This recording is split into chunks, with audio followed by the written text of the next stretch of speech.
네, 티타임의 고정 코너죠. 네, 이 위클리티라고 이 IT 쪽에 이 따끈따끈한 핫 이슈를 뽑아보는 그런 시간입니다. 자, 로아 컨설팅의 고준걸 컨설턴트 나오셨습니다. 안녕하십니까? 안녕하십니까? 고준걸입니다. 네, 첫 번째 이슈. 예. 어떤 거 보고 오셨습니까? 첫 번째 이슈로는 지난주 KT가 와이브러를 포기할지 모른다는 이슈가 시끄러웠죠. 시끄럽습니다. 네.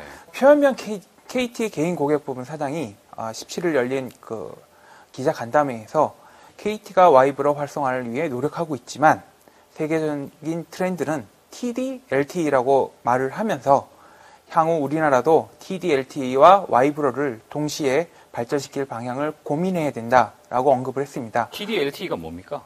중국에서 하고 있는 TD-LTE라고 해서 시분할 방식을 사용하고 있는 시분할 방식. 예, 네. 시간을 쪼개서 주파수를 사용하는 방식입니다. 그래서 TD-LTE라고 하는데 이미 중국에서는 TDS, CDMA라고 독자적인 3G 표준을 갖고 있거든요. 그거를 4세대로 발전시킨 방식입니다. 지금 가입자가 이미 2천만 명을 넘어섰습니다. 중국 내에서만 사용되고 있는 이동 표준임에도 불구하고요. 그래서 이 와이브로를 안 하고 이걸 하겠다 뭐 이런 얘기인가요? 그렇게 해석이 됐습니다만 네. 당장 방송통신위원회에서 이계철 위원장이 네.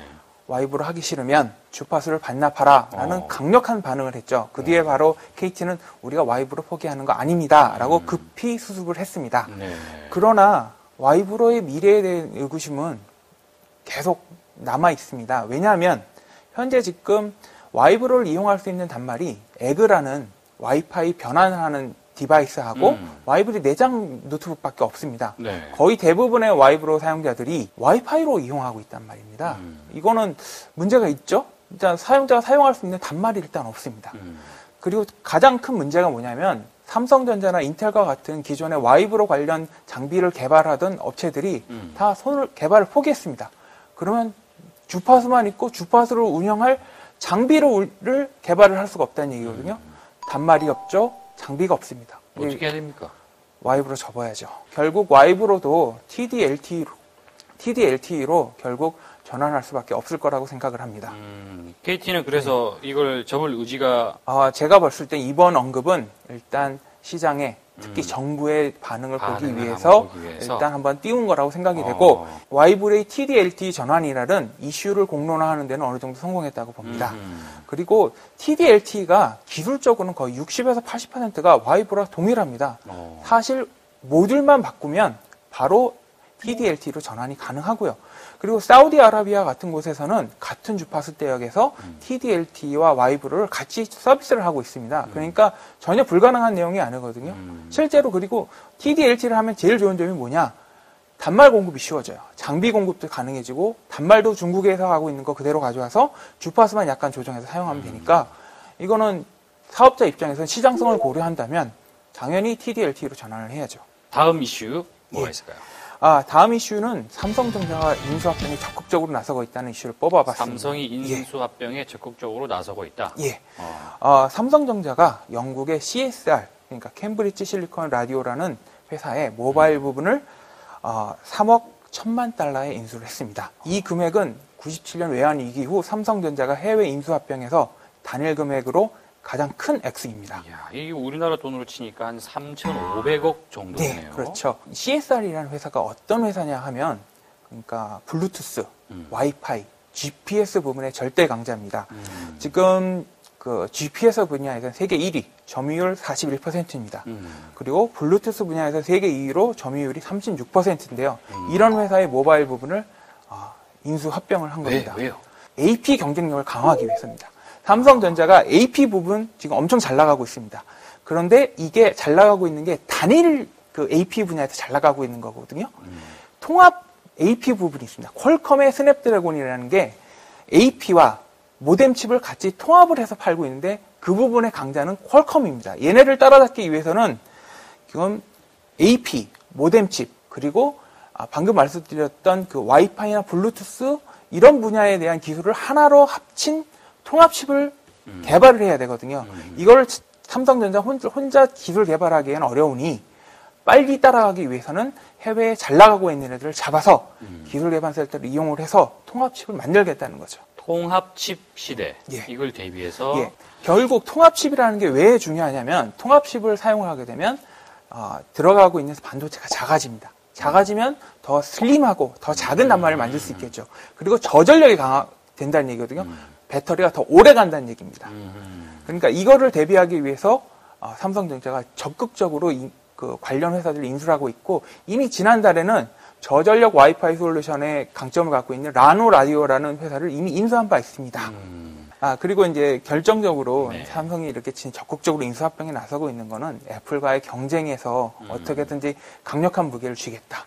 결국 애플의 경쟁력은 AP부터 시작이 되는 거거든요. 그 AP에 올라가는 AP를 확보를 하고 그 위에 소프트웨어 올라가고 모든 걸 일관적으로 갖추고 있는데 그 부분을 강화하기 위해서 삼성도 적극적으로 관련 회사들을 인수를 하고 있는 거죠. 다음 이슈. 다음 이슈는 해외 이슈인데요. 네. 구글의 대표 미녀로 알려지고 있는 마리사 메이어. 마리사 메이어. 예. 보셨을 거예요. 본 것 같아요. 금발에 완전 바비 인형처럼 생겼습니다. 그건 아닌 것 같은데. 네. 마리사 메이어 구글 부사장이 야후의 CEO로 갔습니다. 근데 마리사 메이어가 상당히 되게 구글에서 잘 나가고 있는 그 대표 뭐라 그럴까요? 대표 유명 인사였거든요. 그러면 구글에 있다가 야후로 갔다는 거예요. 예.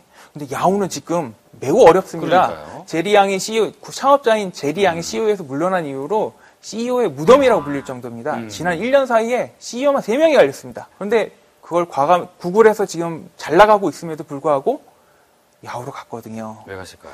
마리사 메이어 CEO가 야후를 살린다고 하면 완전 실리콘밸리의 슈퍼스타가 되는 겁니다. 이거는 스티브 잡스가 애플을 살린 것 이상의 일이 될 겁니다, 아마. 돈을 많이 줘서 갔을까요? 아니요, 돈은 오히려 많이 못 받은 것 같습니다. 야후에서 내가 뭔가 해보겠다는 그런 야망이 컸던 것 같아요. 그는 그 마리사 메이어 회장이 했던 얘기 중에 불확실한 것에 온몸을 던져라라는 이야기가 있거든요. 불확실한 것에 온몸을 던져라. 불확실하면 예. 몸을 던지면 안 되죠. 빠져나와요. 그리고 또 한 가지 이야기로 유리 절벽이라는 얘기도 있습니다.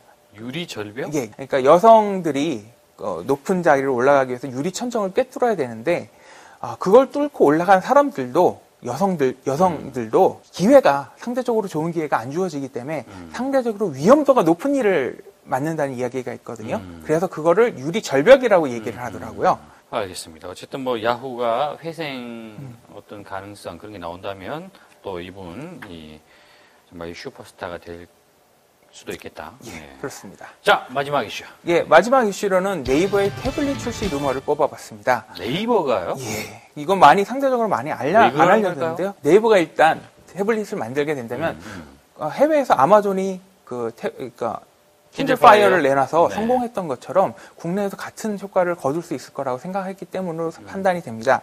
일단 국내에서 가장 많은 콘텐츠를 갖고 있는 포털 사업자는 네이버 아니겠습니까?